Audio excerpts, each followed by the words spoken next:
All right, good morning, agents. This is Kevin Lauren. I'm the Director of Training and Marketing here at Alta Realty Group. And today we're going to be joined by DJ Bibb, who's going to guide us through the 5 steps to a very easy, boring, smooth transaction. So I don't know about you guys, but we don't need excitement in our lives coming from transactions going sideways and going this way and that way. So let's have DJ give us a couple tips. So looking forward to that. But before we get into today's presentation, I'm going to bring Bill Seitz, corporate broker of ARG, on the line. Good morning, Bill. How are you doing today? I'm doing all right. Hello, everybody. Happy Wednesday. Yep, happy Wednesday. Hope everybody had a great Thanksgiving week and a couple days off with family, friends. Um, Glad to be back in the swing of things now. But yeah, I had a great week. How about you? Absolutely. It's my favorite holiday of the season, to be honest. It's non-commercialized, lots of food, lots of football. For those of you that don't know, I'm college football is my thing. As far as being a fan, and if you got to watch the Georgia Tech game, went 8 overtimes, it was absolutely a barn burner, and that was pretty exciting. So amongst some good food and some good company, it was a really nice 3 or 4 days off. Absolutely.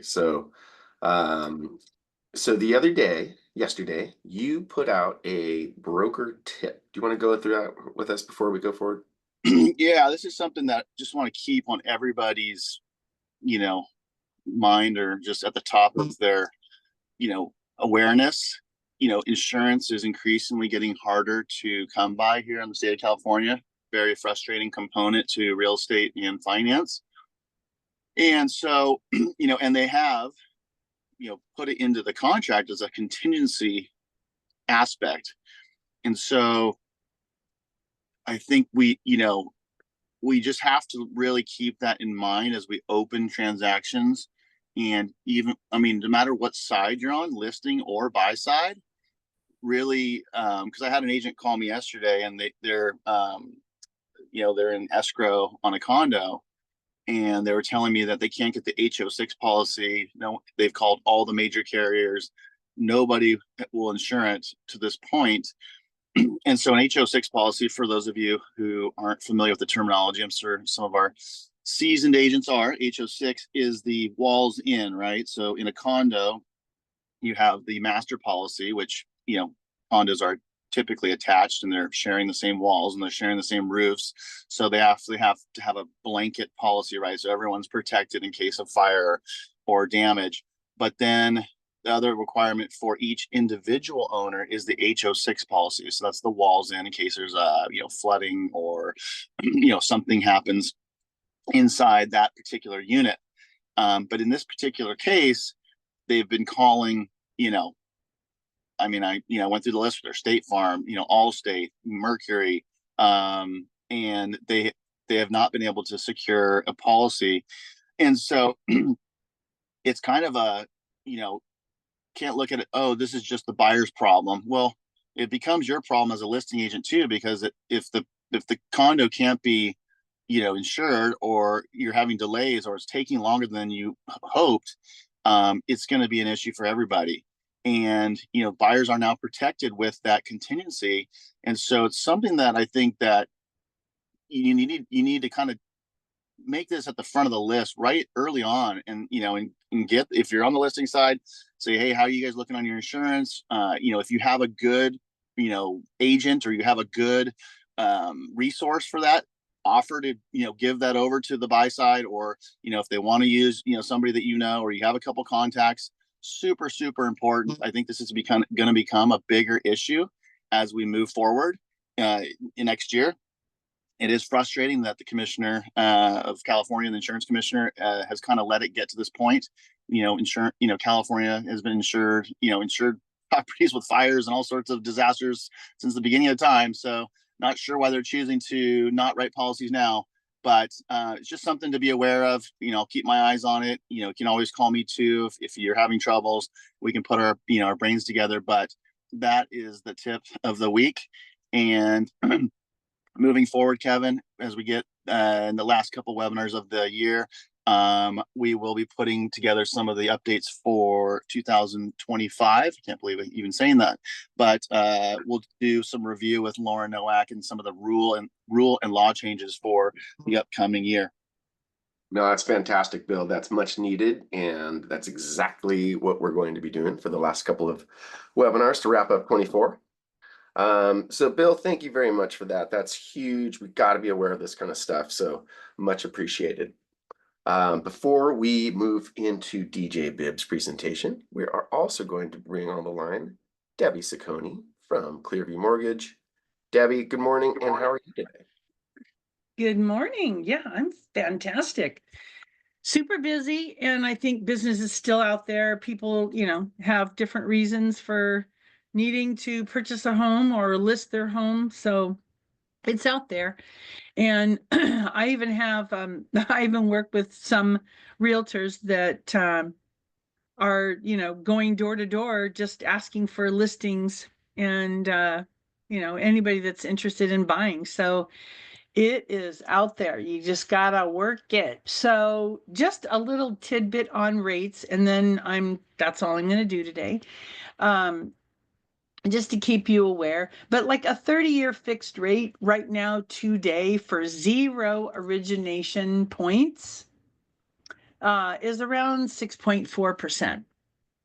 So that is good. And Kevin, you just put up the 10-year Treasury note. Anybody can look that up on CNBC or Market Watch.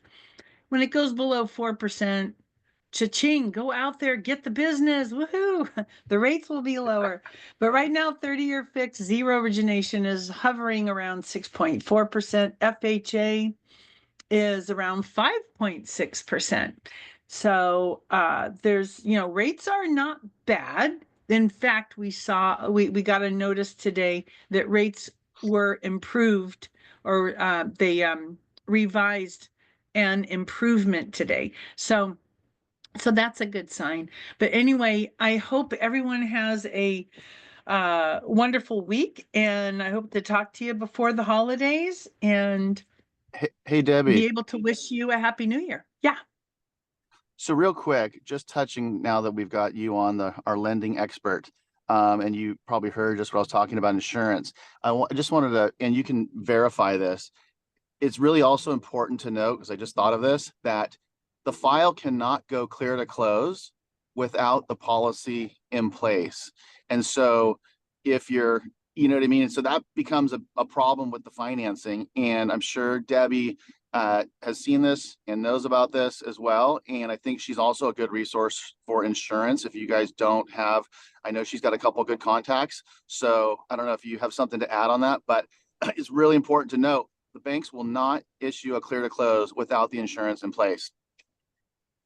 I have 3 great broker contacts that have insurance sources, and one in particular, a broker, insurance broker in particular, he is so good with really going out of his way. Some properties are in a bit of a fire zone, or zoned for, something that that hinders most companies from even giving them insurance. He goes out of his way to try and get insurance. I think one time he just simply couldn't.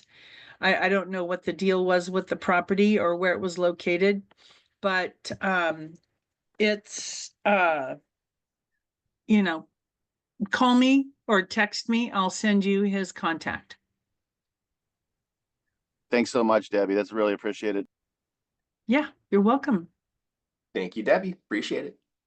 All right, so now we're going to switch gears, and we're going to be joined by DJ Bibb from Fidelity National Title. He's our go-to title guy. And let's bring DJ on the line. Good morning, DJ. How you doing today?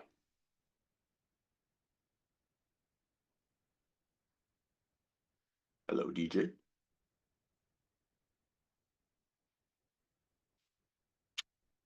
Do you have your, looks like you have your microphone unmuted.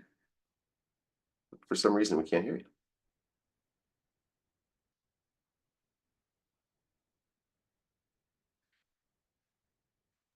Let's see. What can we do to get DJ's audio good? And maybe you just need to turn up your microphone because it looks like your microphone is not muted. Can you hear me now? Yay, we All can, right. DJ. Hi there. Somehow I had the wrong microphone selected. So It's always thank something, you for right? having me. Always wonderful to be here. How are you guys doing today? Doing fantastic.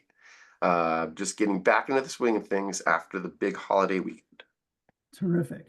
So yeah, today I wanted to cover, I recently made a video and I wanted to cover this topic, which I call the 5 steps to having a boring transaction from a title perspective, at least. I know I can't get into your purchase contracts and all the other curveballs you get thrown at you, but if we can control, anything we can from the title side, that's my goal, is to try to help you guys navigate those things. So first and foremost, and I have a list here just so you guys can jot it down or whatever, and I can send you the video if you're interested. But first and foremost, have the vestings reviewed by your title company before they go on your contracts. Now, the reason I say that is because we often use, Realist, which gives you a property profile, or maybe you request a property profile from a title company, or maybe you use one of your apps that you have. That I always recommend, the apps. But here's what happens when we pull a vesting from one of these platforms. These are automated vesting tools, meaning they will grab the most recently recorded deed on the chain of title for that property, and that's all that they will give you. It doesn't necessarily go back through the chain of title and examine to see if there are any other deeds that may be affecting the vesting. Now, I'm going to give I'll give a couple examples of this. You could show the most recent deed, and it shows going from John Smith to Joan Smith, right? But the deed before that may show that John Smith only had a 50% interest. And so although the most recent deed didn't show that he was conveying his 50% interest, it just showed him conveying his interest. And so there's still an outstanding 50% that nobody was aware of from that most recent deed alone, right? And that's just a clean example. There could be all kinds of trust transfers or family transfers over the years that have divided that interest, so that the automated vesting that we're getting is not inaccurate, it's just not complete. And so it's always advisable to have your title company review the vesting in the chain of title before these go onto your purchase contracts. I would hate for you to have to redo all the paperwork, once you're in escrow. The next step is order a listing prelim. And what I mean by listing prelim, I mean, as soon as you've secured the listing and you have your listing agreement signed, choose your title company then and order that preliminary title report. We would love to get ahead of any surprises that may be on there. There's no need to find out, once you're in escrow, about something that the seller didn't think would show up or the seller didn't know about. And now you've got a curveball and you have a timeline that you have to get it resolved within. A perfect example, we had a client who opened escrow and opened a title order. The property was on the market for 212 days before opening escrow. And when they finally opened escrow, it was a 12-day close. And the property hadn't been searched or insured in 40 years. He figured, oh, it's been in the same family forever, it should be really easy. Well, when it hasn't been touched or examined or insured in that long, the documents are old, they're not readily available. We had to order a bag plant search from the county, and the prelim took 2 weeks, and we had 220 days to get ahead of that.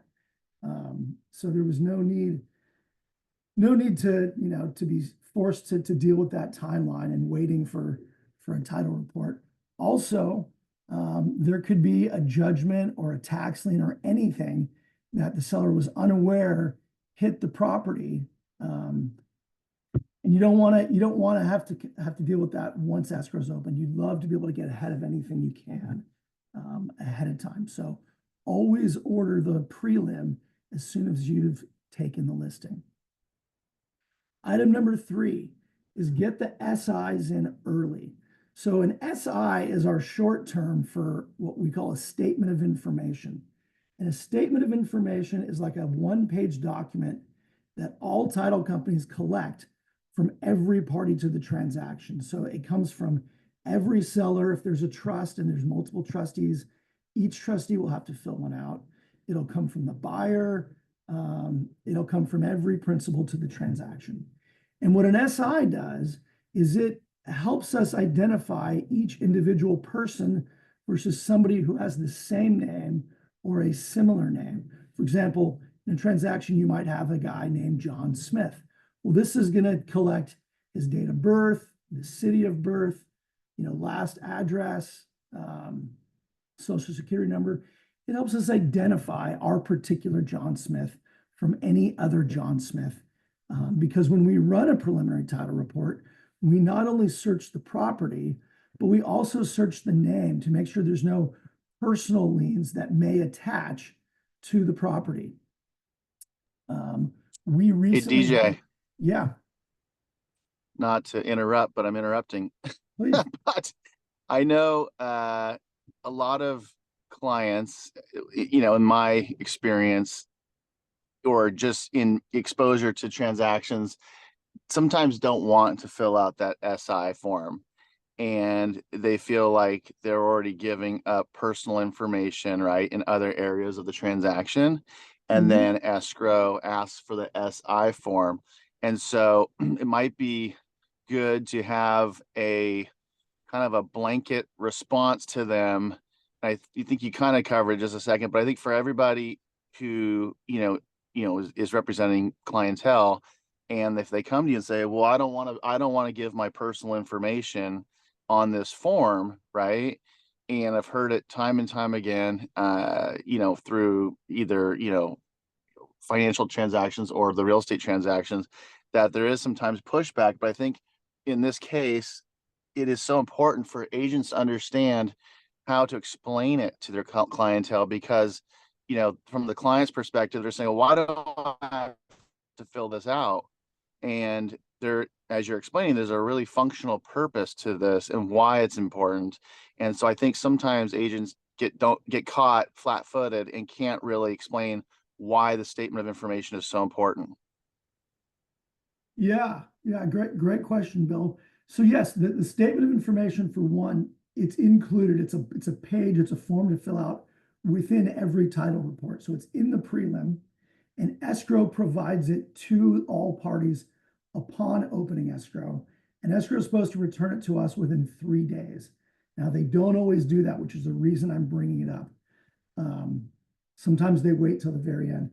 But yeah, so when we search a name, right, like John Smith, a very common name, if we did that and we threw everything that came up for John Smith on the prelim, it's going to be a 20-page prelim with all kinds of liens.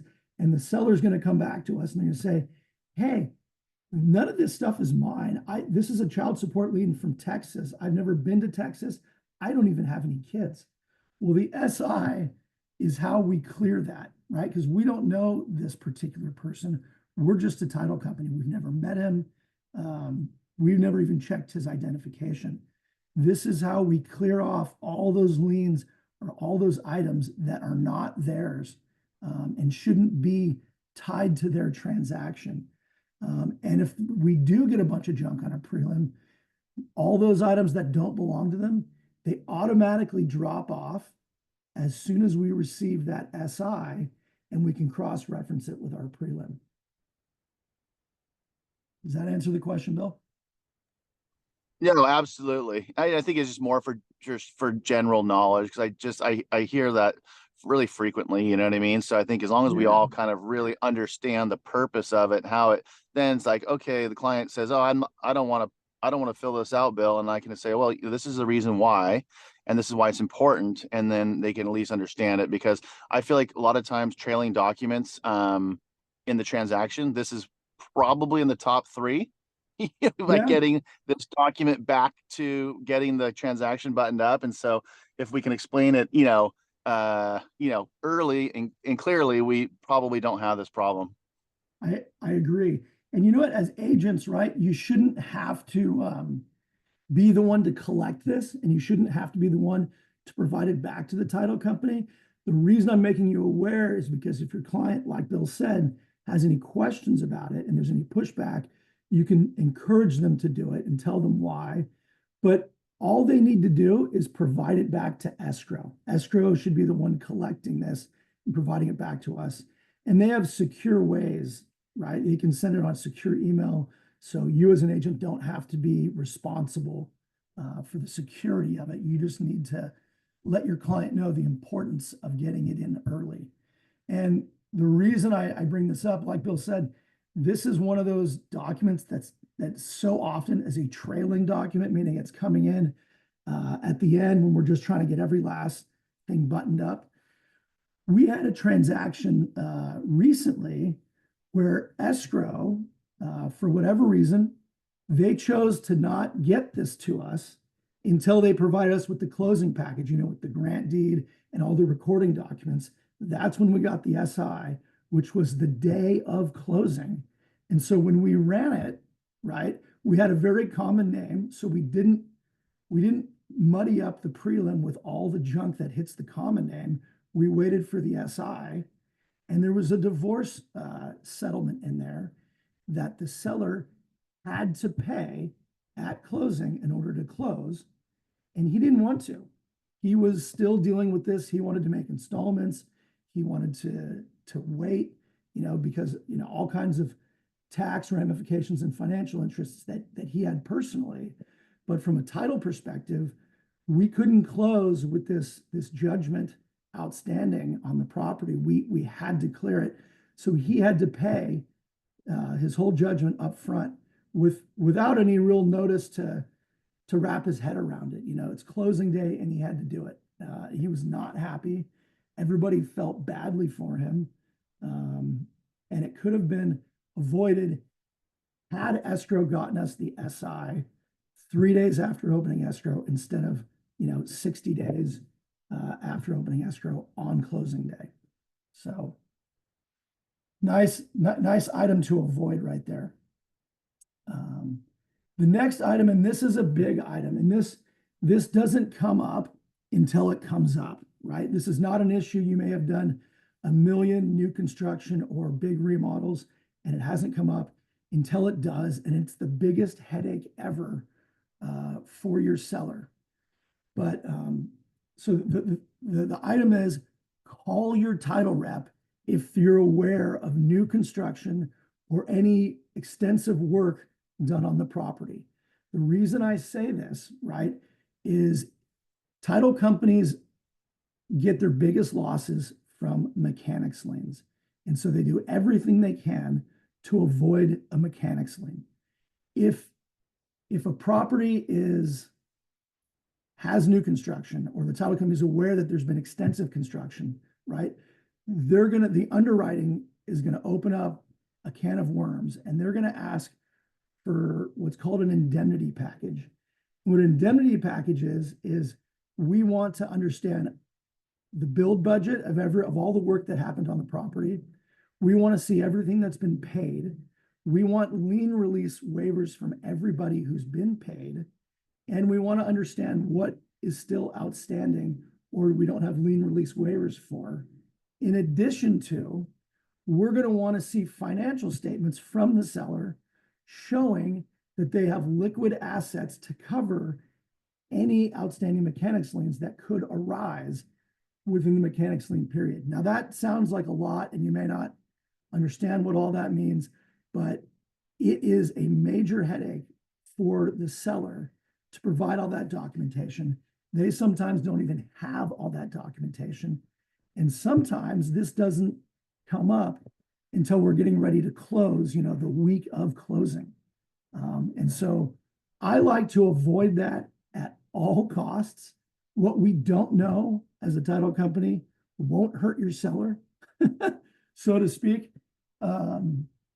So A few things that will trigger the awareness of new construction occurring on a property for a title company.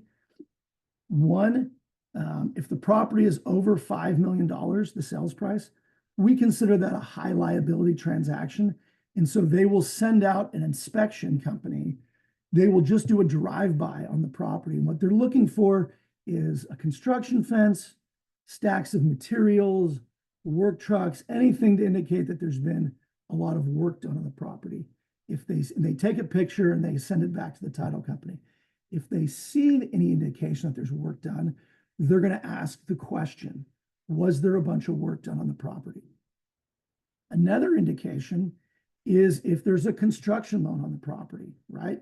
It's going to show on the prelim any outstanding loans. If one of them says construction loan, the title company is then going to ask, was there construction done on this property? We see a construction loan, tell us all about it, okay? In those two examples, you really can't avoid the title company knowing about the extensiveness of the work, and so you're going to have to deal with it. But having as much time as possible to deal with that is key. And talking to your title rep about it, the title rep should know how to navigate underwriting to make it as easy as possible for the transaction. I know that I do. If you don't choose to work with us, your rep should, if they're any good. And then the last thing, right, is in the prelim, there's what's called an owner's declaration. And on the owner's declaration, it asks them point blank, was there any work done on the property in the last 6 months? What's the extent of the work done? What's the dollar amount of the work done? It goes into all these questions, right? Always, always, always, right? Talk to your title rep before they fill that out. We've had people do like $100,000 interior remodel, just finishes, nothing super extensive, nothing anybody would have known about if they hadn't been forthcoming. The seller was proud of the work that they did. They say, oh yeah, we did all this work. We added all this value. It's beautiful. You should see it.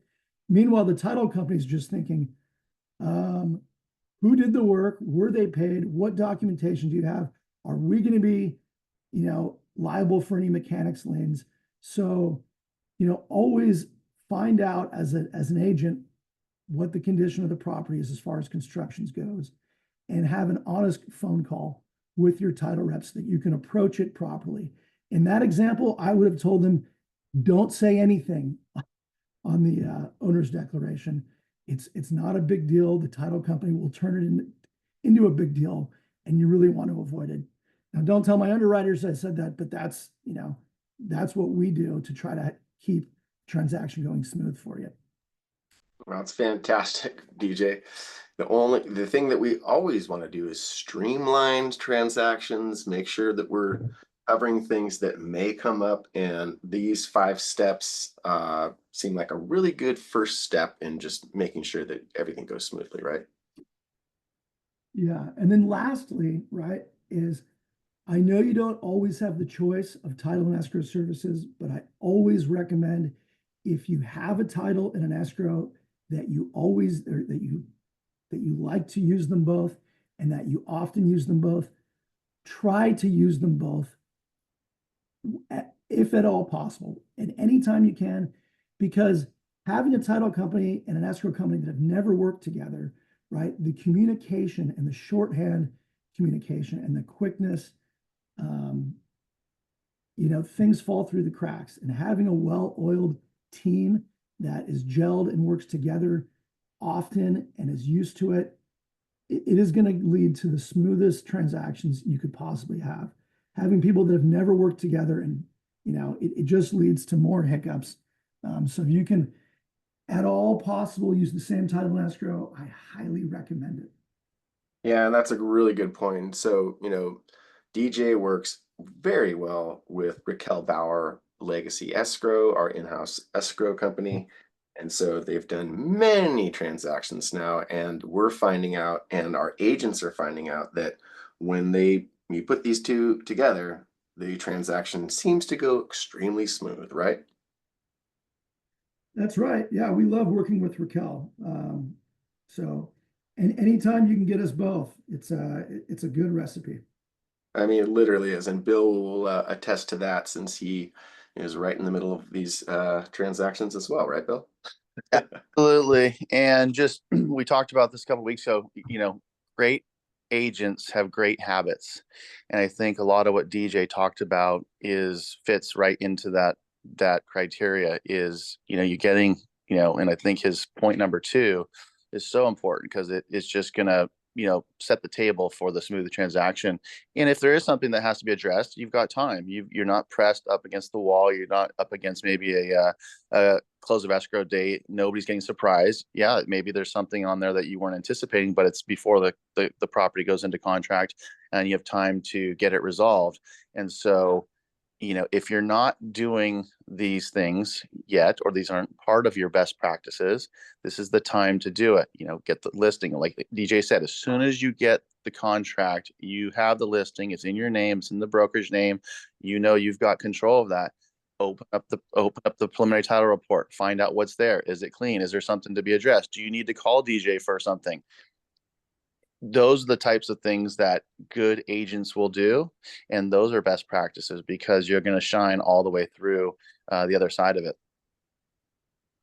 That's right. And you can get those SIs from your sellers, at that point. You can get it as early as possible. If, if there's a comfort level, right, you can wait till the day escrow opens so that escrow can be the one to securely deliver that document. But yeah, all these things are done to get ahead of any issues that may happen. And I want to give DJ a personal endorsement for the new agents on this training, or some of our new hires. I've known DJ a long time. We go back probably at least close to 15 years now. Comes from a family that's been in the business a long time. Very knowledgeable, as you can see, and he's very responsive. And we're very happy that DJ is a part of our corporate team, and I really encourage you to use him. He's just a great resource and someone that can help you with your business.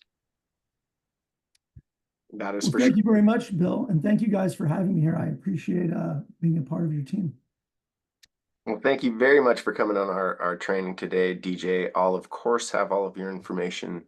All of your information is on our corporate resource page, but I will make sure that is out to everybody that is on this call. And again, really enjoy having you with us. Thanks, guys. All right. In that case, everybody get out there, make it a great week and a productive week. And we will see you all on our training next Wednesday. Bye-bye.